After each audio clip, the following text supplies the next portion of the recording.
अस्सलाम वालेकुम नाज़रीन, सराफत आपसे मुखातिब है। नाज़रीन, एक बात तो माननी पड़ेगी कि नवाज शरीफ साहब ने पूरे सिस्टम को लिटा दिया है। पूरा सिस्टम नवाज शरीफ साहब के सामने लेट गया है। सिस्टम ने जो अपने ऊपर चादर ली हुई थी, मियां साहब ने वो भी चादर भी खींच ली है। यानी सिस्टम की सरेआम मियां नवाज शरीफ साहब ने धोती खींच दी है और पूरा सिस्टम नंगा होकर मियां साहब के सामने लेट गया है, बल्कि खुल के लेट गया है और लेटा हुआ नजर आ रहा है। पाकिस्तान का हर शख्स आज चीख चीख कर ये कह रहा है, हंस हंस कर ये कह रहा है और खुलकर कह रहा है कि ये सिस्टम मियां साहब के सामने लेट गया है। यानी अंदाजा लगाइए कि जहां पर दरखास्तें लगती नहीं हैं, जहां पर बेंच बनते नहीं हैं, जहां पर अदालती मामलात को सुनती नहीं है, वहां पर मियां साहब ने यह फैसला किया कि जब मैं पाकिस्तान आऊंगा सिर्फ 1 या 2 दिन पहले, यानी 24 से 48 घंटे पहले आपने अदालत में जाना है। बेंच भी बनेगा, कोई एतराजात भी नहीं होंगे, वकला भी पहुंचेंगे, जो इदारों के लोग हैं वो भी पहुंचेंगे, इदारों के लोग हिदायत लेकर पहुंचेंगे और ये सब कुछ होगा। लेकिन 2 दिन पहले जाना है, पहले नहीं जाना। ये 15-20 दिन पहले नहीं जाना। नहीं नहीं नहीं, मैंने सिस्टम को दिखाना है अपनी पावर, मैंने सिस्टम को अपनी मसल दिखानी है और मैंने बताना है कि मियां नवाज शरीफ क्या चीज है और वो चीज उन्होंने आज बता दी है, वो चीज दिखाई है और वो चीज नजर आ रही है। यानी ये सारा प्रोसेस जो 15 से 20 मिनट में आज इस्लामाबाद हाई कोर्ट में हुआ है, जहां पर इमरान खान साहब की कॉज लिस्ट कैंसिल की गई, उनके केसेस फारिग किए गए, नई कॉज लिस्ट के तहत मियां नवाज शरीफ का फौरी तौर पर दरखास्तें मंजूर होती गई, नंबर लगते गए, बेंच बनता गया, समाअत चलती गई। नैब के जो ऑफिशियल है वो अदालत के अंदर पहुंचे तो उनसे चीफ जस्टिस साहब ने पूछा कि जनाब वो मियां साहब की जमानत के हवाले से आपको कोई एतराज तो है? उन्होंने कोई एतराज नहीं है जनाब, दे दें, मियां साहब को जमानत दे दें। चीफ जस्टिस साहब ने कहा कि जनाब अपने चेयरमैन से तो पूछ लें। उन्होंने कहा चेयरमैन से मैं पूछ कर आया हूं, मैं पहले से ही पूछ कर आया हूं, आप उन्हें जमानत दे दें। तो बड़ी क्लियर बात है जी, मियां साहब आज निजाम को लिटाने में कामयाब हो गए और ये बात तो माननी पड़ेगी। साबिर शाकिर साहब ने इसके ऊपर बड़ा जबरदस्त उनका एक एनालिसिस है, वो आपके सामने रख देते हैं। साबिर शाकिर साहब लिखते हैं कि ये सब कुछ रूटीन में हो सकता था, ये 15-20 दिनों में हो सकता था। यानी 2 हफ्ते पहले अगर मियां साहब दरखास्त डालते तो महसूस भी होता चले जी 2 हफ्तों में आहिस्ता आहिस्ता करके बेबी स्टेप्स लेता हुआ मामला हल हुआ है। लेकिन ये सब कुछ रूटीन में हो सकता था, लेकिन नहीं, मियां नवाज शरीफ साहब ने यह पैगाम देना था कि पूरा सिस्टम मेरा गुलाम है, पूरा सिस्टम मेरा गुलाम है और मैंने ऐसे सिस्टम को चलाना है। System out of the way जाकर मेरे लिए काम करेगा, मुझे बेनिफिट देगा, फायदे देगा और यही जजेस जिनके पास वक्त नहीं होता, जो छुट्टियों पर चले जाए, सुनेंगे केस यहां पर बैठकर। यहां पर मेरी दरखास्तें एंटरटेन की जाएंगी, इदारों के लोग वहां पर पहुंचेंगे और आकर फौरी तौर पर मेरे हवाले से गवाहियां देंगे। साबिर शाकिर साहब लिखते हैं कि नवाज शरीफ साहब ने पैगाम देना था कि पूरा सिस्टम मेरा गुलाम है और मैं ग्रीन सिग्नल के बाद इस मुल्क में आ रहा हूं। मियां साहब पैगाम दे रहे हैं कि इस निजाम की क्या औकात है मियां मोहम्मद नवाज शरीफ साहब के सामने। यानी मियां साहब अपनी वो रहुनत दिखा रहे हैं कि जनाब ये सिस्टम, जिस तरह जावेद लतीफ साहब ने कहा था कि मियां नवाज शरीफ साहब के लिए रेड जो कारपेट है वो रेड कारपेट बिछाएं और सब उनके सामने झुकें और झुक कर मियां नवाज शरीफ से माफी मांगकर उन्हें पाकिस्तान के अंदर लेकर आए और इख्तिदार भी दें। तो आज ऐसा महसूस हो रहा है कि वाकईतन कारपेट भी बिछ रही है और मियां साहब से ज़रा माफी भी मांगी गई होगी और कहा गया होगा मियां साहब आ जाएं, आपको सारे मामला दे देते हैं। कहा जा रहा है कि आजम नजीर तारड़ साहब जो इससे पहले वजीर कानून भी रह चुके और मियां साहब की जो लीगल टीम को लीड कर रहे हैं, वो इस्लामाबाद हाई कोर्ट में एक दौरा कर चुके हैं। यानी आज जो दरखास्तें डाली इससे पहले वो दौरा कर चुके हैं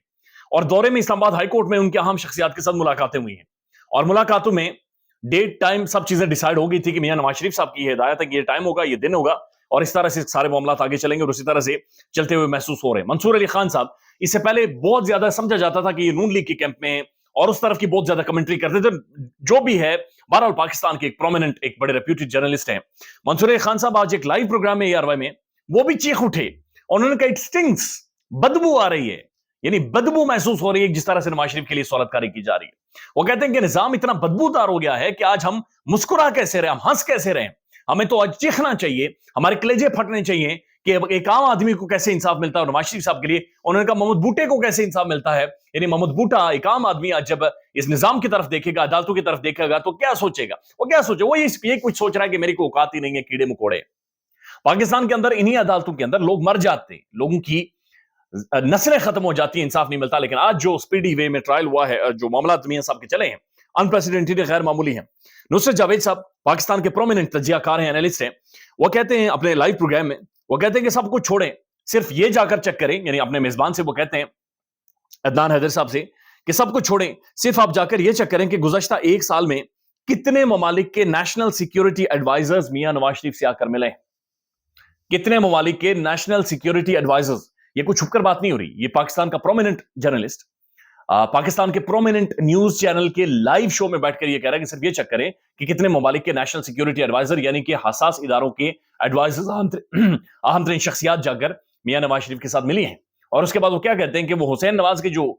ریزیڈنس ہے وہاں پر نہیں یا پھر کسی اور جگہ پر نہیں بلکہ ایک اور فارم ہاؤس ہے, خفیہ فارم ہاؤس برطانیہ کے اندر, جہاں پر نیشنل سیکیورٹی ایڈوائزر مختلف ممالک کے میاں صاحب سے آ کر ملتے رہے, ملاقاتیں کرتے رہے. اور سعودی عرب کا تو نیشنل سیکیورٹی ایڈوائزر نہیں ہے, امریکنز تو ہیں, نیشنل سیکیورٹی ایڈوائزرز امریکنز کے تو ہیں.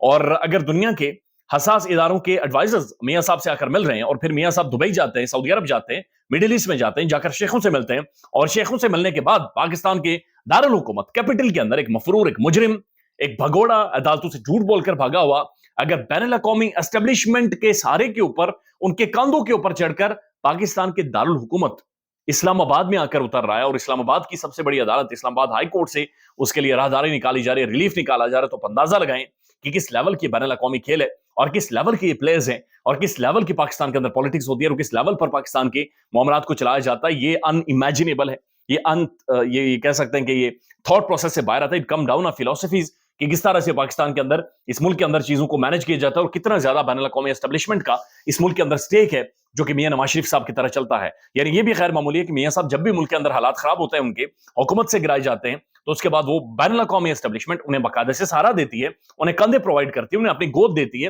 اور اپنے آغوش میں انہیں لے لیتی ہے, اور پھر اس وقت تک انہیں فیسیلیٹیٹ کرتی ہے. ان کے بینک اکاؤنٹس میں پیسے جاتے ہیں, وہ گھومتے پھرتے ہیں, انہیں ہر طرح کی شیورٹی ہوتی ہے, انہیں یقین دہانی کروائی جاتی ہے, جب تک ان کے معاملات ملک کے اندر سیٹل نہیں ہو جاتے. اور پھر ملک کے اندر معاملات سیٹل بھی ہو جاتے ہیں, اور ملک کی جو عدالتیں ہیں وہ سہولت کاری کرتی ہیں, اور میاں صاحب پھر ملک کے اندر آتے ہیں. یعنی یہ اس سے پہلے تو ہم نے خالی پاکستان کے معاشرتی علوم میں یا پولیٹیکل سائنس میں کتابوں میں پڑھا تھا, لیکن اس دفعہ تو ہم نے پریکٹیکلی اپنی آنکھوں کے ساتھ ہم دیکھ رہے ہیں کہ یہی عدالتیں ہیں, یہی قانون ہے, یہی نظام ہے, یہی مفرور ہے, یہی مجرم ہے, یہی شخص ہے, لیکن آج ان کے لیے کس طرح سے راہداری نکالی جا رہی ہے, کس طرح سے ان کے لیے معاملات چلائے جا رہے ہیں, کس طرح سے معاملات کو آگے بڑھایا جا رہا ہے. انتظار پنچوتا صاحب جو عمران خان صاحب کے وکیل ہیں, وہ کہتے ہیں کہ اسلام آباد ہائی کورٹ کے فاضل جج جسٹس عامر فاروق صاحب نے عمران خان کے جو کیسز لگے ہوئے تھے ان کی کاز لسٹ کو ایک دن پہلے کینسل کیا, اور پھر کل کے لیے میاں نواز شریف کے کیسز کو ترجیحی بنیادوں پر لگا دیا. اس کے بعد وہ کہتے ہیں کہ کہانی ساری واضح ہے, کھیل سارا واضح ہے. یعنی عمران خان صاحب کے وکلا کی جوتیاں گھس گئیں, لٹرلی ان کی جوتیاں پھٹ گئی ہیں, ایک عدالت, دوسری عدالت, تیسری عدالت. یعنی عمران خان صاحب کو جس دن پکڑا گیا تھا 9 مئی والے دن, وہ بھی اس دن بھی وہ انگوٹھا لگانے کے لیے آئے تھے, اسلام آباد ہائی کورٹ میں تھے وہ انگوٹھا لگانے کے لیے آئے تھے, جس دن انہیں گرفتار کیا گیا. اور اس کے بعد ملک کے اندر اتنی برے حالات بنے, اور جو کہ آج تک ہمارا پیچھا کر رہے ہیں, ہمارا تعاقب کر رہے ہیں. لیکن میاں نواز شریف جو ملک کے اندر ہی نہیں ہے, صابر شاکر صاحب کے بارے میں مختلف لوگ کرائم کر رہے ہیں کہ ان کے بارے میں بھی یہی کہا گیا کہ جب تک وہ ملک میں آ کر بایو میٹرک نہیں کرتے, ان کی کوئی بھی درخواست سماعت کے لیے انٹرٹین نہیں ہو سکتی, لہٰذا انہیں صابر شاکر صاحب کو بھی آنا پڑے گا ملک کے اندر, تبھی وہ بھی انٹرٹین ہو سکتے ہیں. لیکن میاں نواز شریف صاحب کے لیے ایکسیپشن نکالی گئی ہے. میاں صاحب بیٹھے وہاں پر, ملک کے اندر آپ کے معاملات چلائے جائیں گے, اداروں کے لوگ بھی پہنچ رہے ہیں, عدالتیں بھی کھل رہی ہیں, بینچ بھی بن رہے ہیں, اور سماعتیں بھی چل رہی ہیں. نصرت جاوید صاحب کا یہ جو بولنا ہے کہ چیک کریں کہ نیشنل سیکیورٹی ایڈوائزرز کتنے میاں صاحب سے ملیں. خیال رکھیے گا اپنا, اللہ حافظ.